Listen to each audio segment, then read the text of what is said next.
What are the biggest mistakes you guys have made in channel expansion? One of our biggest mistakes, we were leaning way too heavy into organic influencer and trying to like make that work, when in reality, we should have been leaning paid first, organic second. We diversified before we got good at meta, and I would have, in hindsight, have just said, hey, let's really develop the skill sets, and simply gotten really good at meta. Your ability to acquire the first 10 customers on TikTok more profitably is actually dependent on you having maximized the channel of meta.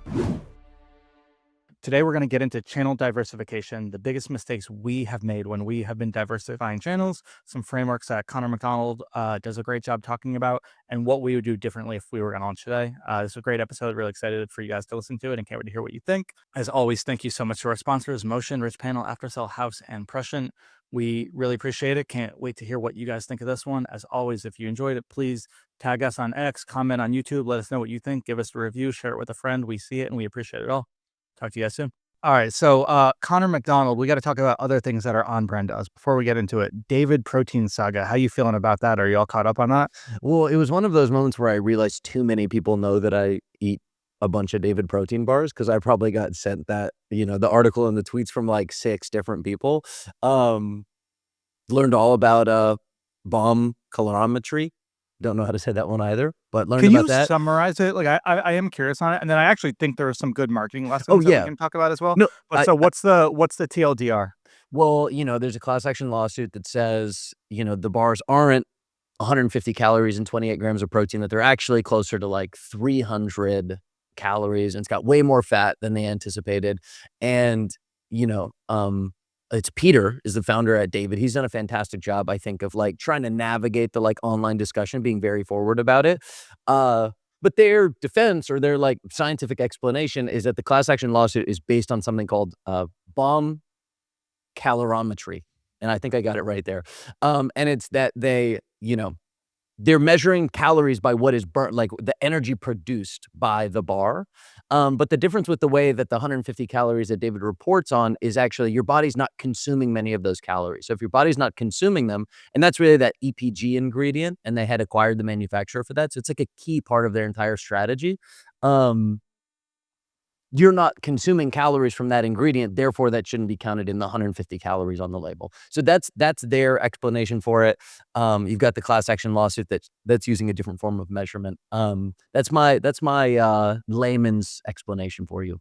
Yeah, that was my understanding. It's kind of like it's like when like there's like carbs and then fiber. It's like net fiber. It's like, I think the difference is that's like you have to put the full carbs and then you do like the net carbs later, because you take like subtract fiber out because your body doesn't digest it. Right. This one, they're obviously not putting the 300 on it. They're putting 150. So I am not an expert. I would be so curious to see what the lawsuit actually shows, and if they are going to have to put the 300 or not. But has it affected your consumption habits at all?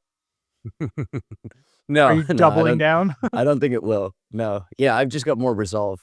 Pressure makes diamonds. Are you more of a regular David or a bronze? I'm just doing the regular ones. I haven't even tried the bronze yet. Oh, I'm on bronze. I'm a big bronze guy. I actually think they're delicious. I love them. So what's the difference between the bronze and the regular? Got them.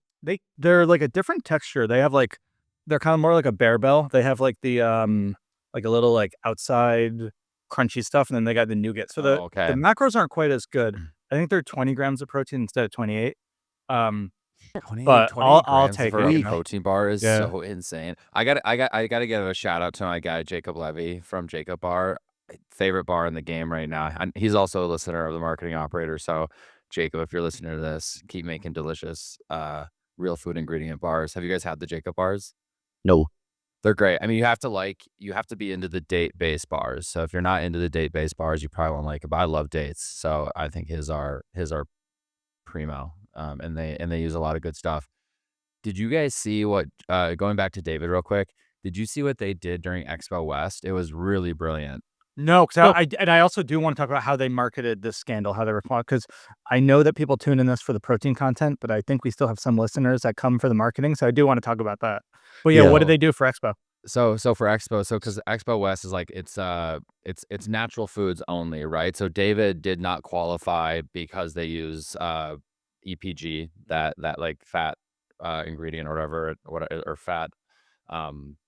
It's not. It's like it's making up the fat. I don't know. Whatever. They use EPG, so they couldn't be in it. but they basically wrapped a truck or multiple trucks and like were driving around Expo West, and they were previewing their new protein ice cream that is not live yet, but they were dropping presumably soon.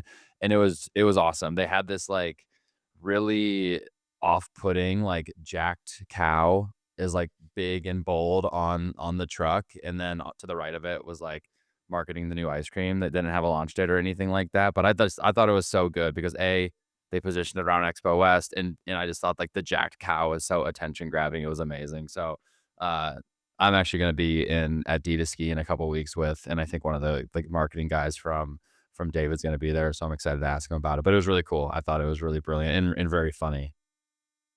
I think their marketing is phenomenal. I don't know about you guys. I think their brand stuff has been really great. They are not afraid to take a really bold stance, and I think that what is great. Did you guys see the video that they posted on Instagram in response to the lawsuit? Yeah. It was clever, and it was a produced video, and maybe they knew about the lawsuit for longer, and so they had time to prepare. But it was a produced video, essentially a bunch of people, maybe like 5, 6 people reading lines that were kind of like, a myth. And the punchline at the end was, you can't believe everything you read. It was fantastic. And to your point, it was within like 36 hours, I feel, of like it really blowing up online. And they've high done production value. So like they like clearly like set something up and like did like a little responsive shoot.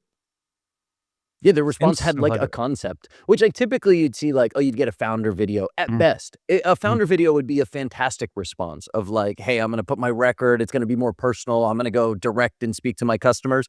But this was like, yeah, you say 6 people. It might have even been more. It had a very unique POV. They get it out really quickly. It's well produced. The video itself was fantastic, and the fact that they did it in such a short period of time is extremely impressive. All right, can I ask a question about? I saw this a few weeks ago, and I like was like, wait, what's going on here? And then I'm seeing it now, and I'm still like, what's going on here? Why are they selling cod and protein bars? Oh, like what? yeah. What is the Well, connect, like? the cods are like the most efficient form of protein from like a macro perspective. I think it's slightly better than David bars. And they used to, when they originally launched, that's how they had it positioned.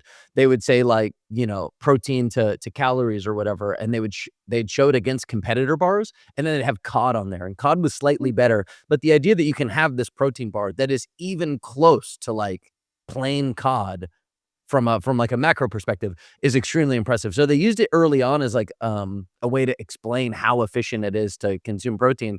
And then them launching cod is just a way to further highlight that. And I do think you saw everybody discuss it online because it is kind of an absurd thing for them to have launched. But I think it was really just to highlight the efficiency of the original bar. They're just leaning so hard into the bit always. Yeah. Fantastic. That's their strategy. I like it. Motion just dropped their 2026 Creative Benchmarks report, and it's been getting shared everywhere. Slack channels, LinkedIn, Twitter, sharing it in our private group chats. And it's great because everybody's been asking the same 4 questions forever. What is normal? How many ads should we actually be shipping? What is a healthy hit rate? And which formats really win? The report analyzes over 575,000 creatives from 6,000 advertisers and over $1 billion in ad spend to answer these exact questions. And the report has some really interesting findings, like the fact that only 4 to 8% of ads actually become winners and over half of ads actually lose. And for Motion customers, this report is especially helpful. You can upload it into your Motion dashboard with their Runneth AI chat and compare it directly against your vertical benchmarks. Hit the link in the show notes. I promise you won't regret it. And as always, go to motionapp.com and tell the marketing operator sent you. Let's start with Connor McDonald channel expansion. Let's tee it up. Tell me about your framework for channel expansion. You've talked a lot about it. I know you're just on Andrew Ferris's podcast. You had a really, really cool graphic that I think you made with Claude at like the end of the year, talking about different channels. I know you guys were early to channel expansion. Like, just I'll tee it up for you, and you can take it wherever you want to go. Yeah, that works great. And the way the place that this conversation comes from is I was on the Andrew Ferris podcast. I talked about it. I'm doing a keynote. I've got the 15-minute keynote presentation on the live operators event today, which will have happened once this episode airs. And I'm at the point where like I feel like I've been talking about this a lot, but as I've thought through it and talked about it more, I've got like maybe 3 points here that are like slightly more novel than the way that I've discussed it in the past. I'd love to toss those out there, and then I'd love your guys' feedback on them. So the first one is we often talk about channel strategies or channel diversification or the needs of a business on a revenue basis. We say, hey, yeah, this is really for brands doing sub $10 million, or this is for brands going from $10 to $50 million, or $50 to $100 million, et cetera, et cetera. And I do think that's extremely, it's helpful to be thinking about the needs of the business from a maturity perspective, but I think we're off base to a degree in thinking about it from a revenue perspective. And the example I brought up is like, I'm not sure if it's the case today, but for many years, HexClad and Ridge would acquire the exact same amount of customers. Just HexClad has like 7 times the average order value, so they were about 7 times bigger than Ridge. But because we were acquiring the same amount of customers and we're trying to get our 10 millionth customers around the same time, our channel strategies often looked very similar. And it's why Connor and I have a lot to discuss from a team building perspective or a tactic perspective. So that's number one that I've got here. Is like, just as we talk about channel diversification, it feels like it's more accurate to be speaking on it from a customer acquisition perspective, the number of customers you need to acquire rather than a revenue one. Do you guys think I'm off base or on base on that? Yeah, it's a more nuanced answer than just, oh, if you're 50 million, you should be on this number of channels. And if you're not, it depends on many things. I mean, I agree with that. I think what I liked about your answer on Andrew's podcast was it was very, I think a lot of times when people start talking about channel expansion, they like lean so far into intuition and not enough into like the rational analytical brain. And that's what I liked about your answer on Andrew, because you were like, there's 2 things that should indicate that you need to expand here. Like, once you believe that the next customer is more profitable to acquire on the new channel compared to your hero channel that's presumably scaled up, and once you have the resources to do these things, like where I'm getting videos sent to me from some of our creative strategy team right now, and we have like one creative strategist specifically on our team who like really focuses on a lot of our net new swings, because she's just like really creative and really good at, you know, seeing the whole process through. These assets are taking like 4, 5, 6 months to produce because they're big net new swings, and like they're very brand forward ads. So I just thought that was like, it's very practical, right? It was not gut. It's not gut instinct at all. Like, there are data points and like team resources that you can lean into to understand when to make that next move. So I thought that it's just like it can be very data driven. You don't have to like, I mean, of course it should be somewhat intuitive. Like, you should have an intuition whether or not your customers or prospective customers are on a certain channel, of course. Right. But then let the data decide like when is the right time. Like, I have my buddies that live out in Denver. They run this brand called Highland Style, you know, men's hair care brand, really leaning into like the, you know, the good ingredients ethos, and they're cruising right now. Like, they had a great year last year. They're having a great start to the year this year. And like, we talk about channel expansion here and there. I'm like, you know, why? You know, that's all I always ask them, like, why would you even do that? You know, you're cruising on Meta right now. And they still have a lot of levers to be pulled. I'm like, I would just keep tripling down. 100%. And I've hit that point a lot, that like diversification should be driven by having maxed out your core channels and like really putting yourself in the mindset of, or having the constraint of, let me really maximize Meta as much as possible before I start dabbling in other new channels.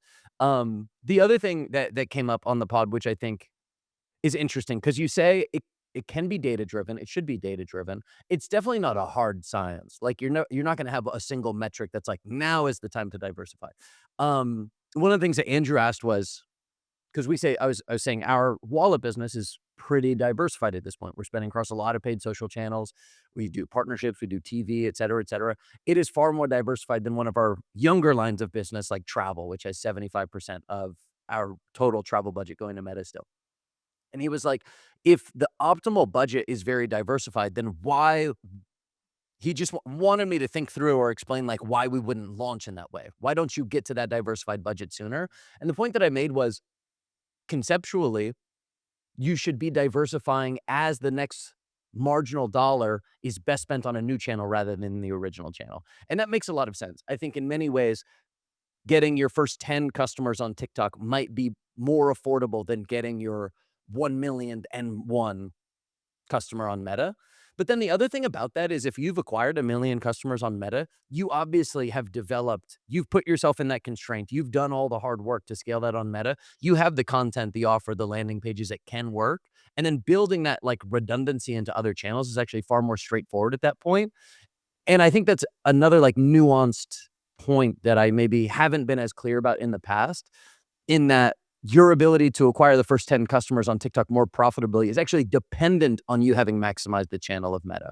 And I just think taking that approach and like really being deliberate about the efforts you're putting into your core channels and then deciding when to diversify is maybe helpful guidance for people kind of thinking through these topics.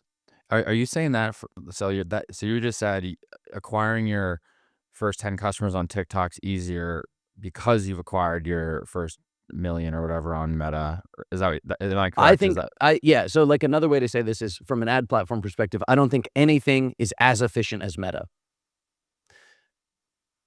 Whether that's true or not, that's going to vary by businesses or whatever else. But like let's think through that scenario. It's obviously where the majority of most brands' budgets go. So I don't think it's a crazy thing to say that Meta is the best performing ad platform that we have available to us today. If you're deciding to spend your first dollar today, the odds that it's best spent on Snapchat versus Meta feel very, very low. We just said Meta is the best ad platform that you could be spending dollars on. So you want to spend your first dollar there. You want to spend your first as many dollars as you can there, to my earlier point.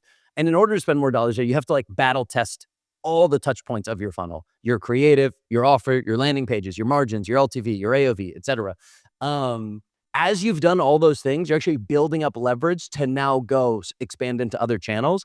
And Snapchat can be a far less effective ad platform in the sense of being able to find customers who are willing to buy your product. But it's far easier for Snapchat at that point because you've already battle tested it on Meta. So it's just that order of operations. And yeah, it's that order of operations that I think is maybe helpful to consider as people think about where to spend their money. Yep. Because now, and this is the other point you made on Andrew's podcast, is like you can now go into these other channels, a lot of which require the same format, 9:16 short form vertical video, and now you have winners to roll out into those channels, and that's going to increase your surface area, your chances of succeeding, which I thought was also a great point. The other one of like a third avenue that I thought about, and I'm like leaning on our experience at HexClad, is your total scale plans and like how aggressively you're trying to scale. Like when I got to HexClad in 22 and then full time in 23, I'm sitting down, and not that like Meta was necessarily fatiguing, but I'm sitting down with Jason and like we're talking about the revenue targets he wants to hit. And I'm like, okay, like we absolutely need to expand channels if we are going to scale this aggressively. Like if we were going to scale much less aggressively, we probably could have expanded way slower and continued to lean into Meta. But so that was a situation where we weren't necessarily saying, oh, wow, our CAC and Meta all of a sudden went up by 30%. Oh, wow, we need to go and expand to find more efficiency. It was, all right, Meta's looking fine. However, we just cannot hit these revenue targets, I don't think, unless we're reaching more people in more places, which is tricky because now you're like trying to launch a bunch of new channels at once, and that makes measurement hard. But I think that's the other thing to think about is like if you found product market fit and you're like, okay, cool, we're at 10 million and we want to go to 50 in the next year and a half, like you probably need to expand channels to do that. It's gonna be tough to do that with only Meta and not see a bunch of like that's a scenario you actually have to look around a corner and say, okay, in order for us to hit 50 just on Meta, I know CPA is going up. So I need to get ahead of that and be on more channels, which is more complicated from like a measurement standpoint, but it's kind of what you just have to do if you're going to try to scale super aggressively. So I was thinking about that a little bit more because what I just laid out is very much influenced by our experience at Ridge, right? And I've been here 10 years and it's just been slower and more methodical. And we've had a number of 30 and 40% year over year growth years to get to where we're at.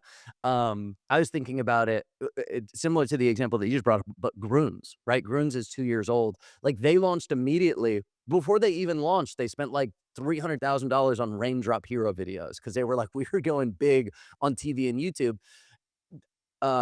They're obviously like the best tacticians in direct-to-consumer e-commerce. So I think they knew what they were doing, but they obviously said, hey, we need to be scaling extremely quickly. We're not going to wait around to see the diminishing returns on Meta and methodically move into each channel. We're basically going to go scorched earth across like all the things that we think we can win on, which is a different approach. And I think is more the exception than the rule. Yeah, totally agree with that. And I think like because I know you guys expanded channels early. And so I think you're very much like, and it's not wrong at all, like stick to Meta, get really good at that. There's leverage in that, don't you later? We were late to expand and it kind of hurt us. Right. And so it's like, there's probably somewhere in between. And I think the challenge is like, you don't want to do it too early. And I think probably my guess is more brands try to do it too early, like make that mistake. And, they should just get better at getting really good at the skills on Meta, because those skills will transfer, as you said. Mhm. But like, I have been in this situation where it's like, crap, this channel, we just hit a wall. We can no longer just scale it here. And it would have been really nice to find something else that worked before I needed it. Yeah. And I think it's just finding that, like to Connor's point, seeing around the corner. That's like a very fine line, it feels like. Well, that's the tricky part. I mean, that's like going back to the Highlands example. Like that's what they need to figure out, right? They need to keep investing in Meta, but they also, because to your point, Cody, when that happens and you're not ready to go into a YouTube or a CTV or whatever, now you have this like 3-month period where like, crap, now we need to like spend a bunch of time like figuring out how to produce the assets that'll work for these new channels. The tricky part is like, let's start that process before Meta starts to fatigue. So when Meta does fatigue, we have it ready, and now we're launching. And that's the hard part about our job. And I think with like the Grüns and the HexClads examples, like, yeah, you have to do that to like hit that revenue like trajectory that you're on.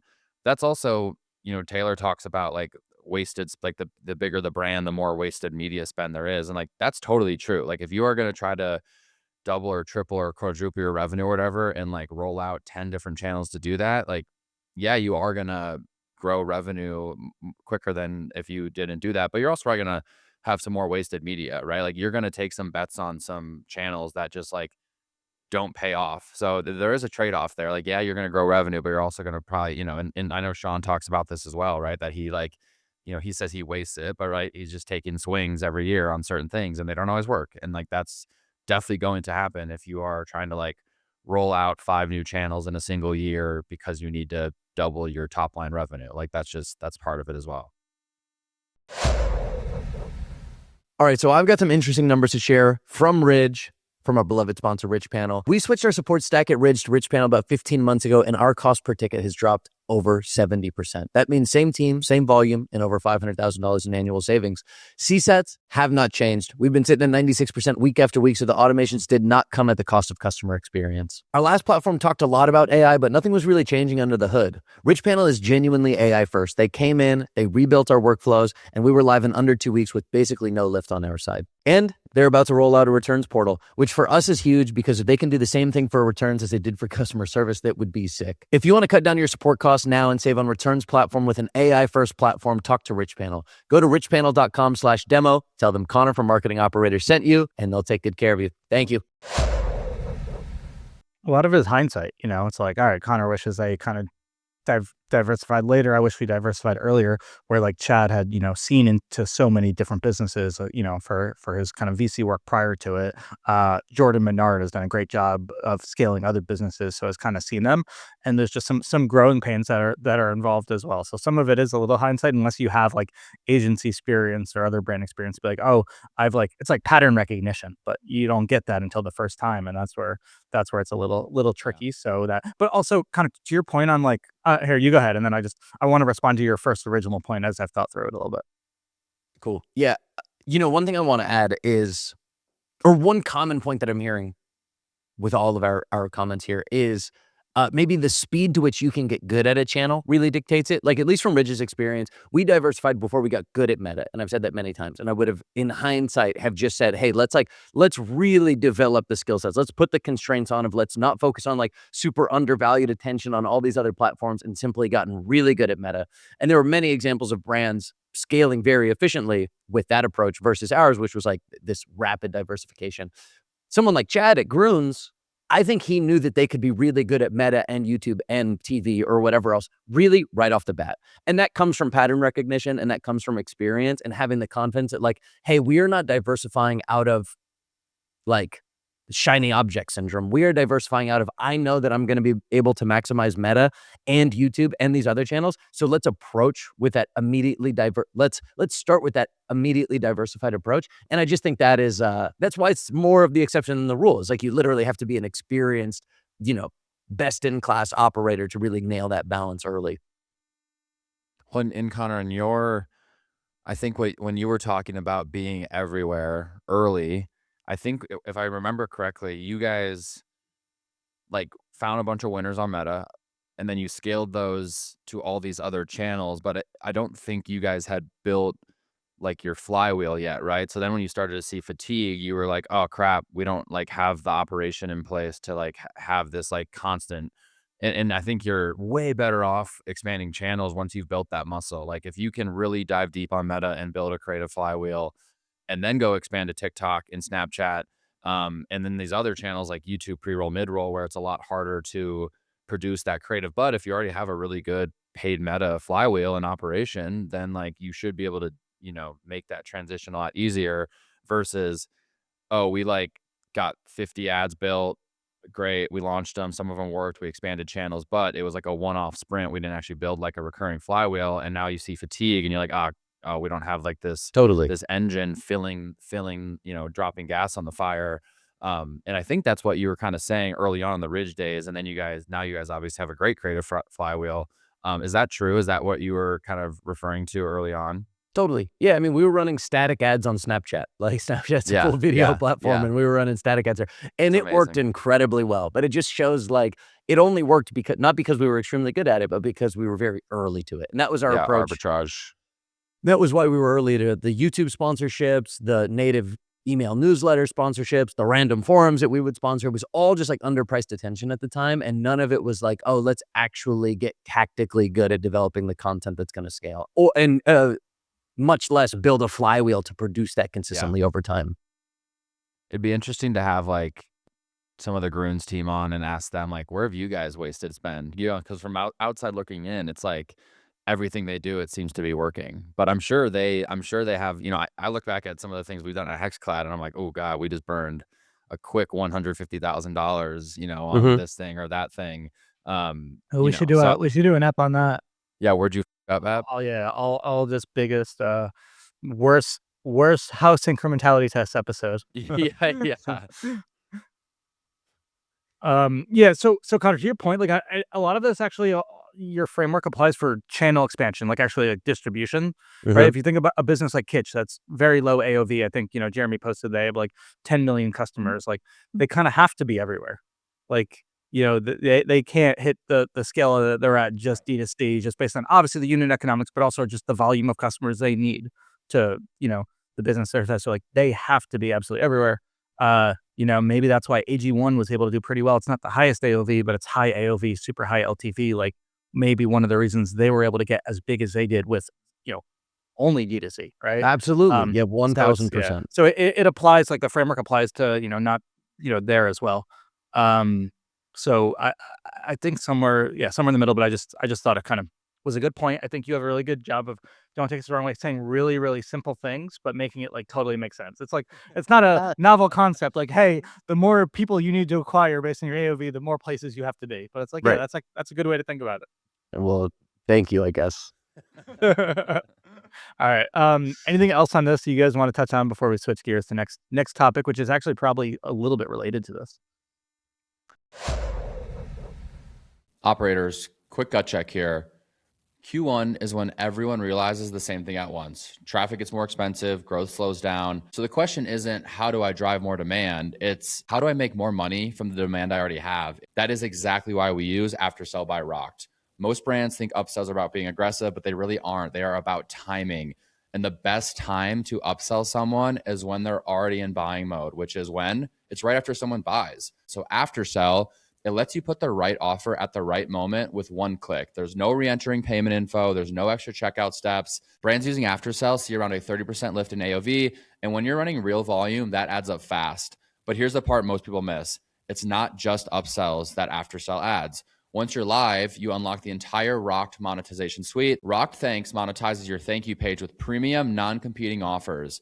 Think Disney Plus, HelloFresh, and brands are seeing 30 cents to 50 cents in pure profit per order.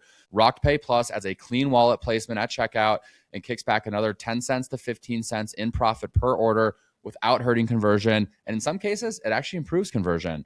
No inventory, no new ads, no operational lift, just margin. This isn't growth hacking. It's just found money. If Q1 is about tightening margins and getting paid more for the traffic you already earned, go to aftersell.com/operators, activate Rocked Thanks or Rocked Pay Plus, and you'll get the full Aftersell suite free for a year or an extended 60-day trial for post-purchase upsells. The only thing I would add is just like having a model in place for when you do expand channels. Because if you don't, like if you have this way of measuring meta in search and those are your 2 hero channels, and then you're like, oh, we're going to go roll out YouTube, but you don't have that measurement model in place, it's going to fail. Even if it doesn't fail, if that makes sense. Like it's going to fail in your eyes if you're not thinking about like how to measure YouTube versus meta and how to get like a good apples to apples read. So that's the other, I think, really important thing to think about before you launch a new channel is like literally put pen on paper or hands on keyboard in a Google Doc and like think about all the measurement tools that we have at our disposal and think about what makes sense for that channel and how you're going to compare it and like get that like marginal comparison to your hero channels so you can actually decide if it's working or not. Because I can't tell you how many times I've been involved in like a new channel test or just a new tactic test in general, and you get to the end of it and then no one really thought about how they were going to measure it. And you're like, okay, so what do we do here? And their answer is like, you have to do it again. So I think that's an important bit here. All right, so if we like, let's actually do a little bit of an audible. I wanted to talk about biggest mistakes we made while building and like what we would do differently if we were building today. But let's keep it specific to actual channel expansion because I think this will be interesting. Like, what channels do you guys feel like you would have started earlier? Like, what are the biggest mistakes you guys have made in channel expansion? I know, like, we just talked about it a little bit. Like, I'm curious, like, do you feel like you wish you started podcast earlier, YouTube earlier, you did TV too late, something like that? Like, is there 1 to 2 that sticks out for you guys? Actually, I'll go could with you Connor kick us McDonald off? first. Yeah. Actually, let me throw it back to you. All right. Usually I'll do it. I would say we were late to it. I would be on more channels. I think I would do TV earlier because when we did it, it launched massively. So my learnings for TV I for some reason just thought you had to be like a big scaled brand to do TV. I just like didn't know, like I didn't have the hindsight of, Chad seeing under the business. So I was just like, oh, Meta's works. It's what got us to 50 million. It'll take us to 200 million. And like, we got to 50 million and that's where reach issues started. And that's where we started. Like, I was like, all right, I don't really have the skill set or bandwidth to do all these other channels right now. Let's just try reach on Meta. And we were able to like get to like 100 million with like Meta plus like YouTube being a small amount plus some like TikTok, like small amounts. But I couldn't see around that corner, like Connor said. And I think, it was around the unfortunate timing. Like we hit a little plateau and then we launched TV and we just exploded. It was just like net new eyeballs crazy.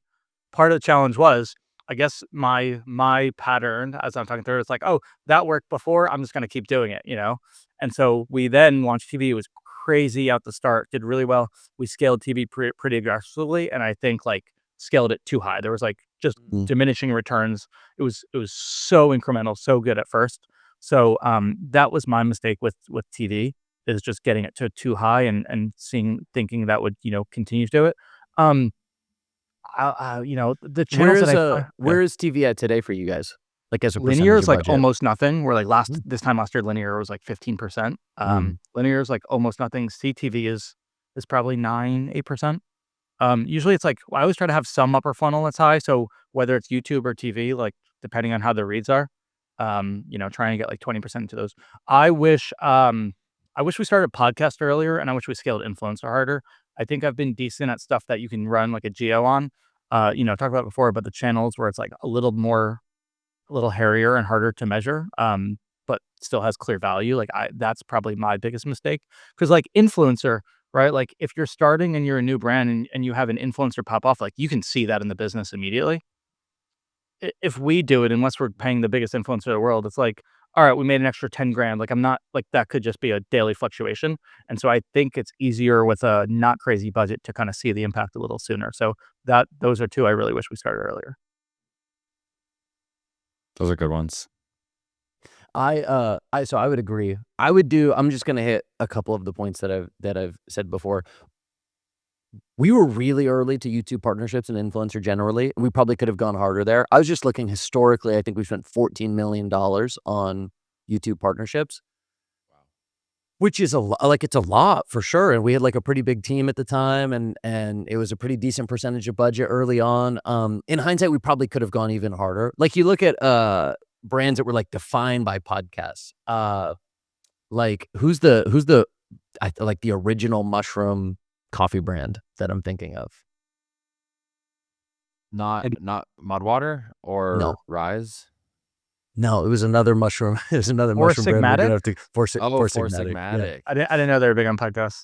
So yeah, I was thinking about the brands that were like defined by podcasting. Four Sigmatic was like 80% of their budget early on was just on podcasting. And it's like Ridge probably could have gone that route in hindsight if we'd like really had conviction around it. So that would have been I think it would have been a really meaningful path to even further growth early on. And rather than like, again, to my point earlier, like kind of doing everything okay, we could have just gotten extremely good at YouTube partnerships. That would have been one route. And then the other one was like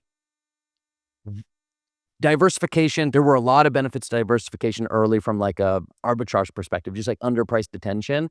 And if we'd only gotten better at like the content piece in like 2017, 2018, we could have taken even more advantage of all those channels. Like I said, we really only benefited from having been there early, which was fine. And we grew the business that way. But if we'd been there early and had been good, Ridge is probably, twice the size 4 years earlier or something. So those are the two. Get good at content. Just Yeah, that's what I talk about. And that's why I talk about it all the time. Is like I think there's a lot of learning lessons in hindsight. And those and like doing a retrospective on it, I think those would have been two very meaningful paths to like significantly further growth. And then I guess in the inverse of that is I would have never really screwed around with like email newsletter sponsorships. I'm like, yeah, I don't think we'd ever have built that big of a business. We had a dedicated person doing that, which was fine and worth it, but it's just really hard to spend any more than a couple $1 million a year sponsoring the morning brews and the hustles of the world. You're all into leverage. It's not that high leverage. Yeah, that's what I'm saying, dude. Yeah, I'm older and wiser now. Connor R, how about you?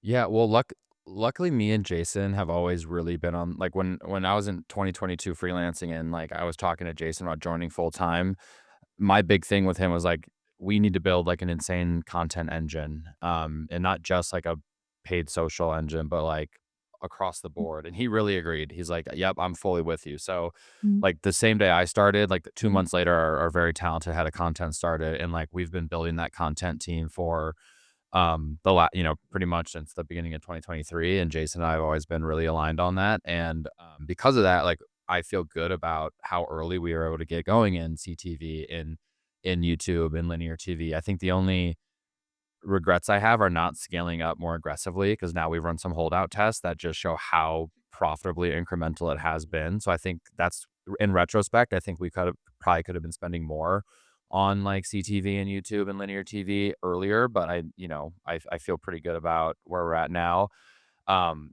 Although I will say, like, I think we have a pretty good way of measuring like linear TV spots against one another, but it's still really hard to really know like how much should we be there. Like we just ran a bunch of sports stuff in the last week. We had a spot yesterday in the World Baseball Classic Championship game that I think did pretty well. And I'm like looking at our like direct to site and like through Google Ads and through Meta actually traffic, and it's way up. And I'm like, dang, should we be investing even, like we have a nice budget there. Should we be investing more there? But it's hard just to know like what that mix should be exactly.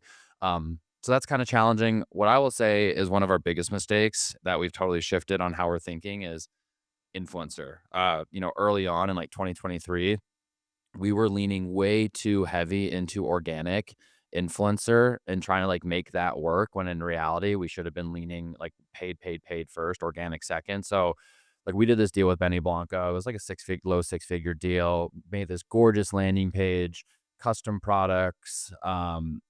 He had like 4 posts or something driving to this landing page. And I think we drove like, I don't know, $25,000 in revenue on the products that were on that page. And I was like, in retrospect, sitting here today, I would have flipped that on its head. I would have been like, yo, we got to like make paid ads with Benny and like have a paid media landing page. Same with Hailey Bieber. Like it was way too organic and we didn't see that much revenue from it because of that. So I think that's one of our bigger mistakes is like not making these bigger paid deals be like 75% paid, 25% organic. Early on, they were kind of like 85% paid, 85% organic, 15% paid. And we just took some swings that didn't connect. But I do think, I think that Benny Blanco deal, I think we would have seen a huge ROI if we would have like flipped the script and been more paid driven versus organic.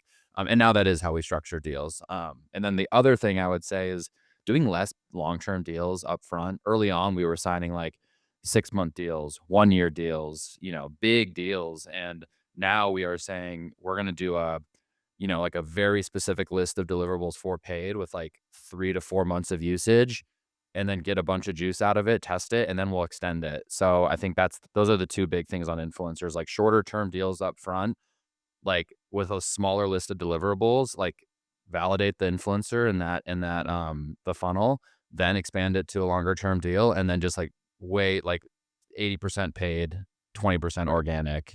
Those are the 2 influencer mistakes I think we made early on that we've course corrected for.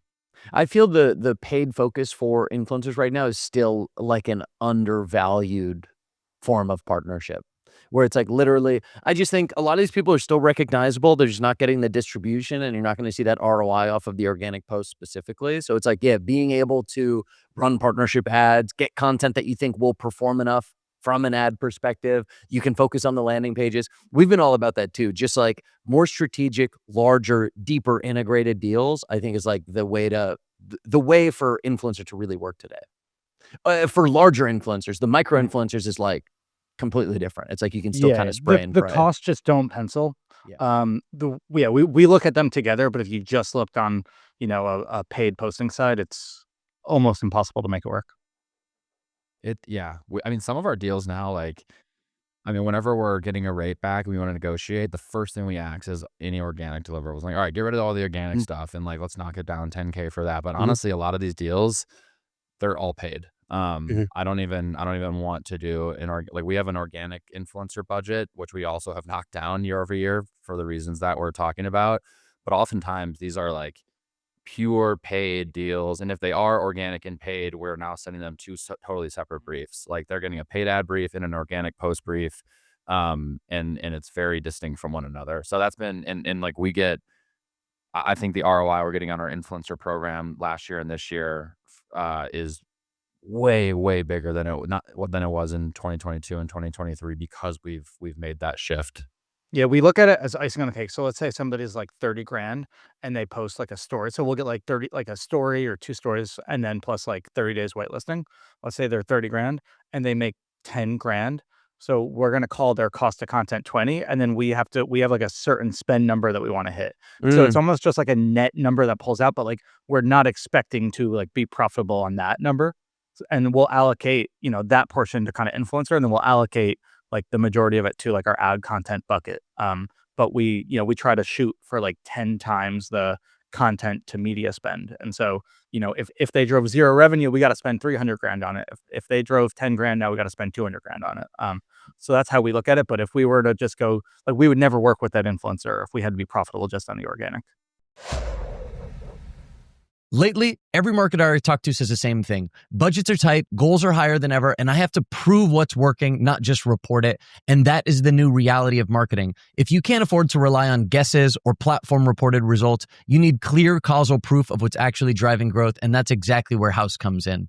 Incrementality testing is the new scientific way to measure true impact, to see what's moving the needle and what's just noise. So you can reallocate spend based on fact and not faith. Cody, Connor, and I all use Haus for incrementality testing, and it's become a core part of the modern measurement stack. They're now working with more than 40 of the top 100 D2C brands, which shows just how quickly this approach is becoming the new standard for serious growth teams. Haus helps you run real experiments across your channel so you can answer questions that actually matter, like which channels are truly driving incremental revenue? How much should I really be spending on Meta, Google, or YouTube? And what's the halo effect of my ads on Amazon or retail sales? What sets Haus apart is the combination of rigorous science and marketer-friendly design. The math under the hood is complex, built on causal inference and experimentation, but the platform itself is simple. You can choose your questions, launch a test in minutes, and get clear, actionable results you can actually use. Plus, every customer gets a dedicated measurement strategist, someone who's lived in the world of growth and knows how to translate data into strategy. They'll help you design smart tests, interpret the results, and build a repeatable culture of experimentation across your team. With Haus, you aren't just buying a tool, you're buying the growth marketing team that can help you make the most of it. In a world where every marketing dollar is under a microscope, you need to know what matters with Haus by going to haus.io/operators. That's HAUS.io/operators and start allocating your budget with confidence. One thing, Cody, I'm curious if you've thought about this. We're trying to scale up the like affiliate program, and a lot of that comes with like retainer deals or like some sort of guaranteed cost. So we've got a number of deals that are like, we'll give someone $300 for 6 videos or something. And let's say we're doing that at a really high scale. We're not right now. How would you count that as ad spend at any point? Or like, how would you think about that cost? Is it just a creative cost? There's distribution attached to it because these people are posting, they're driving revenue. What do you think we should do? I know it gets so complicated because and I was going to talk about like TikTok Shop because that's obviously one thing I would do differently. I feel like it depends. So the way that we do it, this is for our like Super Bloom influencer program. If they are creating stuff that's not posting at all, 100% of it goes to our ad creative bucket, right? If they are creating stuff that then gets 30 days whitelisting, we go 80-20. So 80% of that goes to, the influencer spend, 20% goes to ad creative. Okay. And most people like a smaller 3K, 5K influencer, like we can actually break even or be profitable on that. As a whole in the program, it's just like the 30, 40K that we can't. So that's normally how we split it up. If it's just a YouTube where we don't get rights for that just goes to, that influencer bucket. For affiliate, that's a good one. Is this TikTok Shop or it's just kind of general affiliate? No, let's say it's TikTok Shop. The way that we're doing is we just launched is, I guess we're not having any like retainer deals currently. It's affiliate stuff. That's a good question. Maybe split it. There's a little bit of arbitrary accounting in there, just like how you guys want to look at it. I'd probably split that just where you think the value goes and just have a rule that's like, all right, we're going to go 50-50 on this or something like that. Well, because it's also interesting because, and we've talked about this, and it's Connor's point reminded me of it, of like the paid focus partnership deals is like the majority of TikTok Shop revenue of the brands that I speak to comes from GMV Max. So you're paying an affiliate commission, you're often paying some sort of retainer fee, so there's a fixed cost to it, and then you're turning around and you're spending dollars on it. And it's like, how do you build how do you want to like attribute costs, and how do you want to build the P&L not only for that channel, but how do you want to think about it blended for your whole business? And I don't think anybody has a great approach. I think it's extremely arbitrary.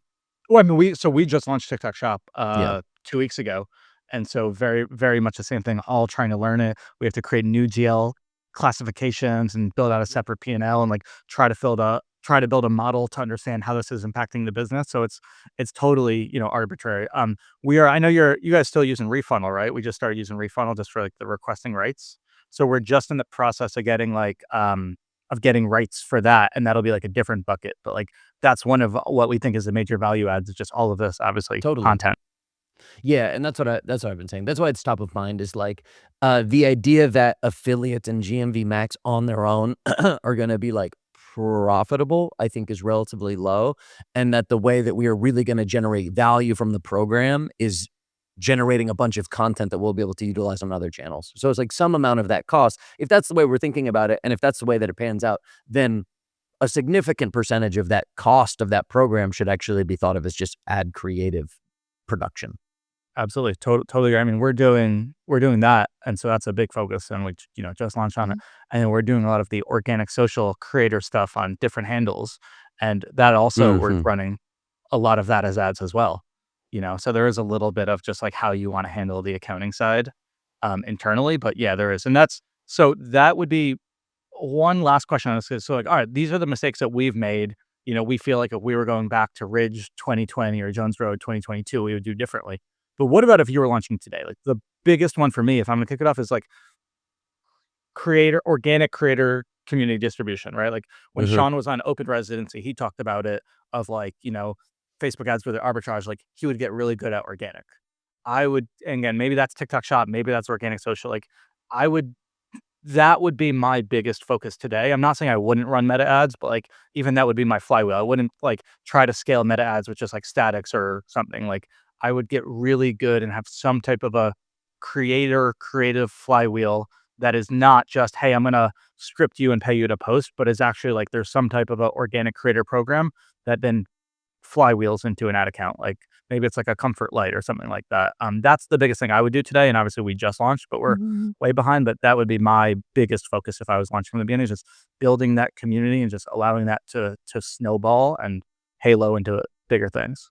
So I totally agree. And I was thinking about this as I was like, I'm preparing for this keynote today and things like that. Because when I think about it, it's like content creation isn't a channel, but it feels like everything, and I can't tell if this has always been the case or if it's become the case. It probably hasn't always been the case, because I do think years ago, so much of the value could just come from underpriced attention. We're in just a far more like efficient market. Like there are far more advertisers online. E-commerce has grown a lot. We're post-pandemic. Everybody's shopping online. Like it is the ad auction system is far more efficient than it used to be. So you're just not going to find wins there. So then it just comes down to actually like taking a step back and at a more fundamental level, it's like, how do you get really good at developing content? That's the 80-20 of like, quote unquote, getting good at meta, is like producing really fantastic content. And I think what you're laying out is probably, it's one path. It's potentially the best path to getting really good at content today. So I totally agree with that. I don't know. I don't think the affiliate organic flywheel is necessary like it today. I think you could totally build a great content program with great briefs and just sending that out to people and getting that content back and building great editing, similar to what the Ridge system looks like today. It's not the perfect system, but like you could totally build a business that way. So anyway, I agree with the general point of just the extreme focus on Mhm. content. And would it be like, whether it's, we'll call it earned, which is like TikTok Shop, whether it's organic, right? Whether it's paid, would you agree it would be largely creator focused for you if you were to do it?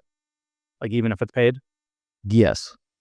Because if you look at like instant hydration, that, I mean, that was theirs. It's like they scaled super hard via whitelisting, and I think it was mostly on the paid side. So I agree with you. I think there's like a few good examples of different brands doing that. It's harder to find brands that like scaled from like organic, but there's a lot of like Cluey's and tech ones like that. But I agree with that. But Cody, I think I fully agree with your.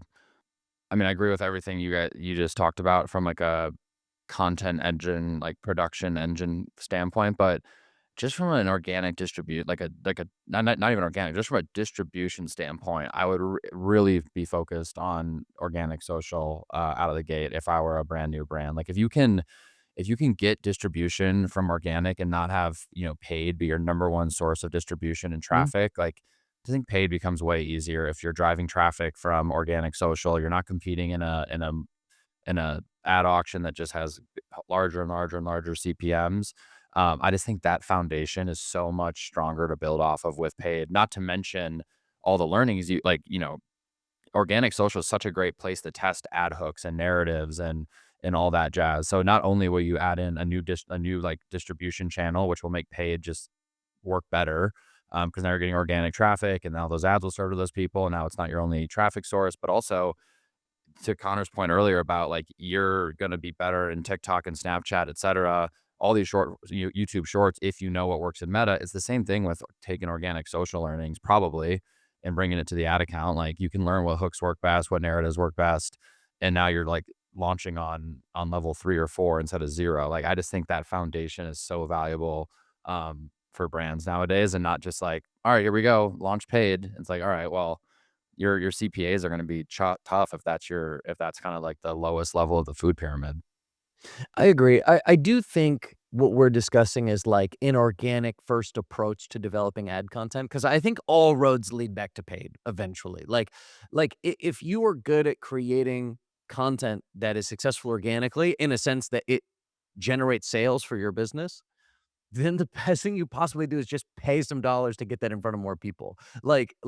Remove your dependency on the organic algorithm and just figure out how to get a $10, $15 CPM to work.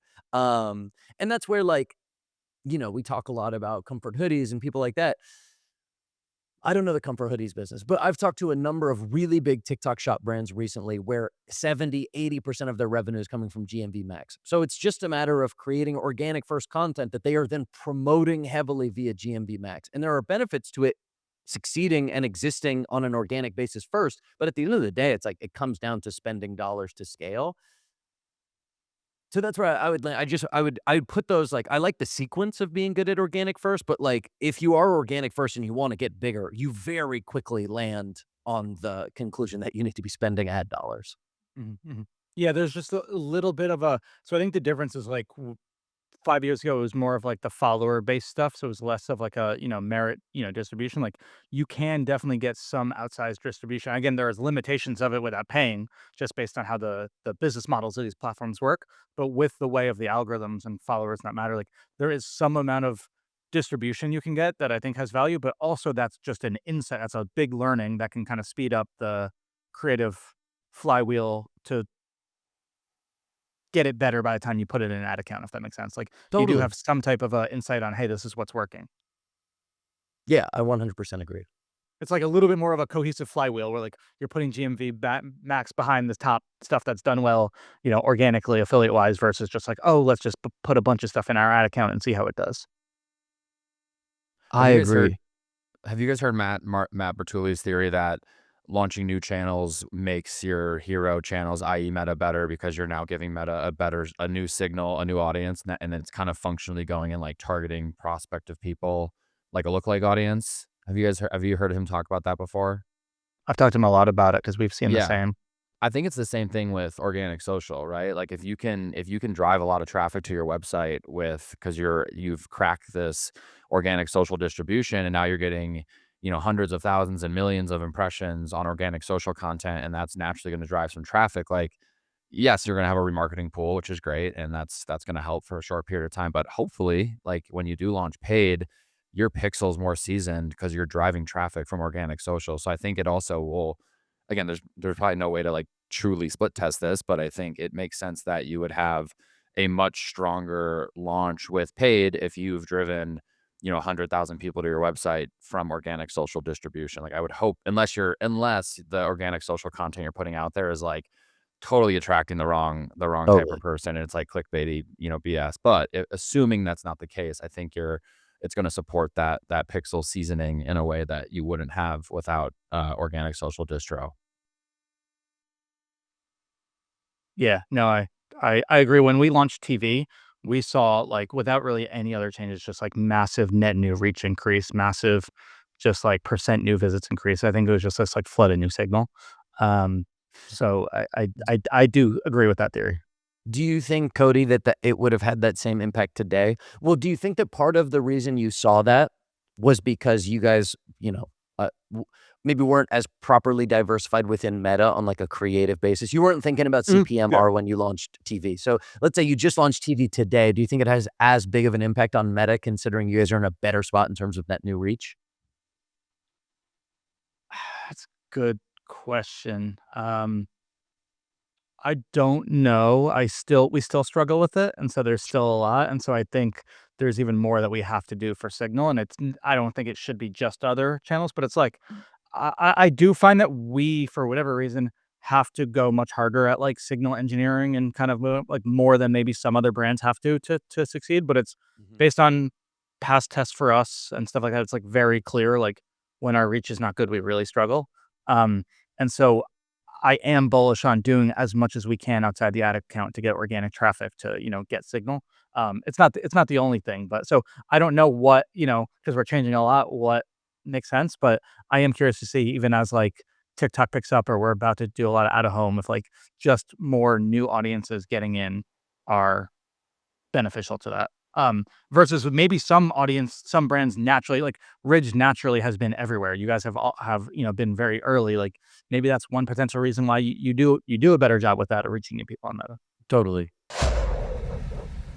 If you're still making budget decisions based on platform dashboards, you're not optimizing, you're gambling. This episode is brought to you by Prescient AI, the measurement and forecasting platform built for scaling omni-channel brands. Because here's the problem. Attribution tells a story that's convenient, but not always the story that's true. Your best campaigns, they don't just drive direct conversions, they create ripple effects. They lift branded search, they drive organic traffic, direct traffic, and ultimately they improve performance across your entire funnel. Prescient is built to capture the full impact of your marketing, including delayed conversions, cross-channel effects, and the long-tail performance that keeps working even after you've stopped spending. Where Prescient really changes the game is forecasting. Because the real question isn't what worked last month. The real questions are, what happens if we scale this campaign by 10%? Are we already saturated? Or is there still an efficiency pocket we're missing? If we cut spend, will performance hold or will it collapse? And are we balancing top of funnel and bottom of funnel the right way or starving one side of the system? With Prescient, you can forecast at the campaign level, model different spend scenarios, and understand the real relationship between spend and outcomes. So you stop wasting budget on outdated assumptions, because $1 in December is not the same as $1 in August. So instead of defending your numbers in a budget meeting, you can walk in with a plan. And if you're ready to stop guessing and start forecasting, visit PrescientAI.com/operators. Prescient AI, like GPS for performance marketers. Okay, I want to jump back quickly. Connor, you talked about, you guys hit the World Baseball Classic last night, and we just talked about this with our agency. I feel like baseball on linear TV is super underrated right now. Are you guys making like a dedicated effort to try to tap into that content? Yeah. Well, we've had like fire sale opportunities come up in the past couple of years to buy some baseball playoff spots. And one of I think the first KPI that we look at when we're trying to like compare spot to spot to spot is what's the immediate lift in traffic. I think that's a great KPI to measure when you're measuring linear TV, because I think that's indicative of the intent and quality of the audience relative to your brand. So we have always seen that like baseball has always been on the higher end of hour over hour lift in sessions. So yeah, and then the World Baseball Classic, that happens once every 4 years. Yeah, exactly. It's before the MLB regular season, so I just feel like people are kind of hungry. Baseball fans are hungry for like good competitive baseball. So like when we got the opportunity to buy some spots there through Fox, we jumped on it. So yeah, baseball is definitely one that's going to show up in our sports buys this year. And yeah, like last night we had a really solid hour over hour lift in sessions and also a really good CPM. Yeah, we I was just looking at the rates. I mean, there were preemptible 15-second spots for the World Baseball Classic last night for a $10 CPM. I'm like, that's a great value. And it cost it was like $60,000 or whatever, but we didn't do it. That's a great value. We're gonna hit some of the opening weekend games next week, which will be exciting, I think.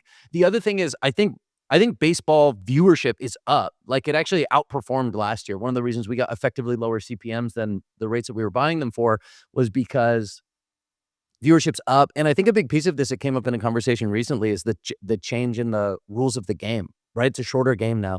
I think it's easier to watch more baseball. And I think that's like trickling its way down to like an opportunity from a marketing and media buying perspective. So that's been our thing. We've similarly seen great responses from baseball on TV. We did some preemptible spots during the playoffs last year that came at great rates. We landed in that like Brewers, Dodgers, and LCS game or something, which was really good. There's some great Apple TV spots. I think CPMs by and large are just lower than you're getting from other professional sports leagues. So we're making a dedicated effort there. I'm kind of excited about it. We'll probably spend a couple $100,000 on baseball stuff this year. It's like one of my tentpole strategies for linear TV.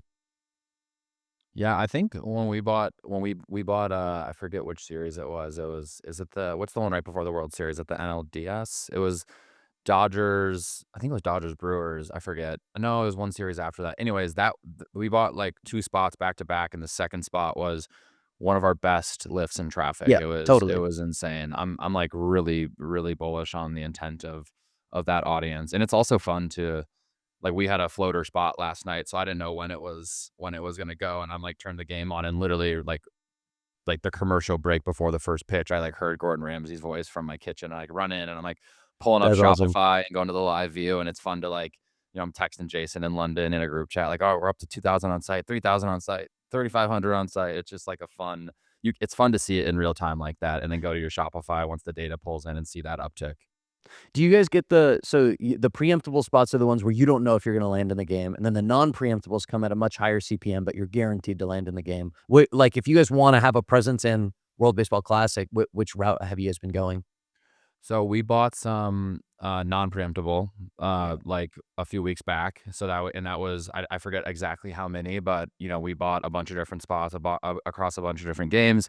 And then this one that we bought last night was a fire sale that was we use the term floater preemptable. It just means it's not guaranteed. So basically there's like, as you can imagine, during a baseball game, there's all sorts of like unplanned breaks. So that's how the floaters work, is like if the unplanned breaks hit, then you get your ad placed. So yeah, last night was exactly that. It's like you might spend this, you might not, but you have to be okay with it either way. Totally. Yeah, so you guys and I don't know, you guys run a 15, 30-second spot, so it's a $10, $20 CPM, something like that probably. I was looking, and the NBA on Prime, Amazon's got the NBA games this year. It was $30 CPM to land in like Kings Pelicans last night or something. And it's like, it's just insane, the difference in quality of the content, the scale of it. I think people are more bought in. So anyway, I think TV is an extremely interesting channel right now. Especially once you get into the nitty gritty of it and start thinking about like diversifying across different networks and programming and things like that. Yeah. I think NBA is super down though. So to your point on baseball, I think NBA ratings are not very good right now, as I'm sure you know. Yeah.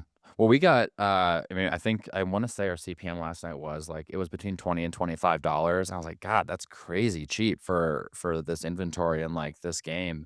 I wonder if it is just because it's once every 4 years. So it's not part of like, a lot of brands or like larger companies like kind of always on stack. And maybe that's why the inventory didn't get, bought up and there wasn't as much competition. I don't know, but I was like, when I saw that CPM, it was like an immediate, yes, let's do it. Totally. Look at this range. We talk about, protein. We talk about AI. We talk about channel incrementality. We talk about baseball, basketball. Love the range. We might have to change the name to just, I don't know, not marketing operators podcast, but no, obviously we'll always be here for the good stuff. All right. Well, that was a good one. Excited for that one to come out. As always, enjoyed it. As always, want to thank our sponsors. Thank you so much to Motion, Richpanel, Aftersell, Haus, Prescient. This is episode 105. If you enjoyed it, please give it a like, give it a review. Please share it. We appreciate all of it. And we'll see you guys on the next one.